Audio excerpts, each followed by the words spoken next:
The Austin man who police say was assaulted on 6th Street last April is suing two other fraternity brothers, police connected to that alleged attack. It comes months after county prosecutors said that they would not prosecute this case, including the hate crime enhancement one of the men had been facing. KXAN investigator Kelly Wiley is following this for us and joins us here in studio. Kelly, welcome and thanks for being with us. Thank you for having me. Let's start and remind people out there about the allegations that came from this case. Yes, okay, so this incident happened nearly a year ago at 2 a.m. in the morning on Austin 6th Street, so you can imagine there's a lot going on at that time. But Austin Police Department investigators at the time said their halo cameras, which are scattered across 6th Street, caught part of what happened here. Surveillance cameras caught Joshua Ibarra in this incident. Joshua Ibarra is a gay man. He was with two other people at the time, and he said he was waiting on an Uber when a group of people approached him and he started to hear himself be called some homophobic slurs. And he told police he, at the time, had on a purse, he had on some heels, a necklace, and after hearing these homophobic slurs, Ibarra said that he tried to ignore this group, but eventually the report goes on to describe, APD goes on to describe how the group began physically attacking him. And police ended up charging 4 people in this incident, 3 fraternity brothers, 1 woman for assault causing bodily injury. The Austin Police Department's Hate Crime Review Committee also determined one of the men that night targeted Ibarra because of bias. So that brings us to today. We appreciate you catching us up on those allegations, but why is the county attorney not going to prosecute this case? So first, I'll back up just a little bit, because even when we first began reporting on this, we were hearing from the defense attorneys for these folks.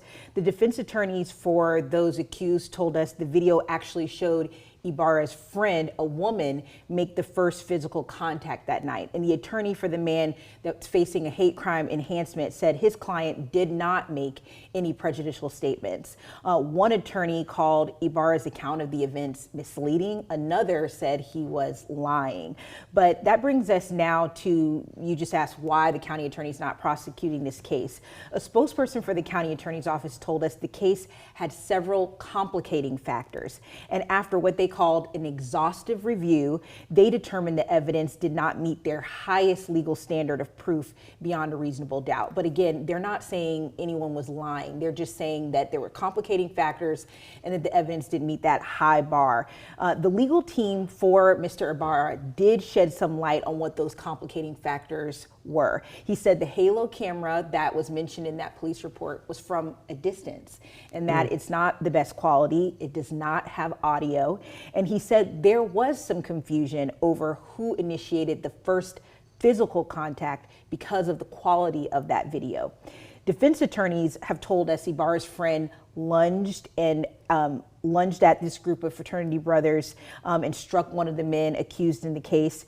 Ibarra's attorney said one of Ibarra's friends confronted them and told them to back off after those homophobic slurs, they said, were uttered. And he said that the video is ambiguous as to whether the friend or one of the fraternity brothers initiated that first physical contact. So that kind of sheds some light on all that is going into that decision. The attorney for Ibarra also said that the video doesn't contradict Ibarra's account, that the fraternity brothers hurled slurs at him and then beat him up. Okay, so prosecutors again are not going to pursue this case, but just yesterday, Ibarra's attorney filed a civil lawsuit against 2 of the people whom police accused of attacking him. That's correct. So Ibarra's legal team filed the lawsuit against 2 of the men that the police department said were involved in this alleged attack.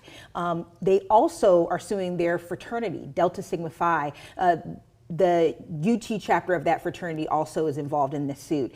And so according to the lawsuit, the men police accused they said were coming from a fraternity event that night. So that's kind of where the fraternity comes into this. The lawsuit alleges that the national fraternity failed to supervise and control the activities of its own members. Now, we have reached out to that fraternity, but so far we have not heard back from them. And of course, you'll keep following that. But your original investigation looked at this case, but it also looked at how uncommon it is for a hate crime enhancement to actually be prosecuted in court. Extremely uncommon. So since the law changed in 2001, Texas law enforcement officials have determined thousands of cases meet the criteria of a hate crime. So law enforcement, they are the ones that get the first whack at determining that, and then they can report that information to the Texas Department of Public Safety. But what we found is data from the Office of Court Administration shows prosecutors actually rarely request a hate crime finding in court. Fewer than 1% of those thousands actually end up making it into the court process. And there are a lot of reasons for that. But one thing to keep in mind, prosecutors have two things they have to do when it comes to this hate crime enhancement. One, they have to prove that a crime was committed, right? But then the second part of that is proving that the crime was committed and they were motivated to commit the crime because of a bias. So that's part of what they have to prove, intention behind the crime. So that kind of sheds some light on what prosecutors are dealing with when they have to take this to court. Well, Kelly, we appreciate you joining us to get us caught up to date about all these developments, and you can read more about her reporting on our website right now, kxan.com. But KXAN investigator Kelly Wiley, thanks again. Thank you.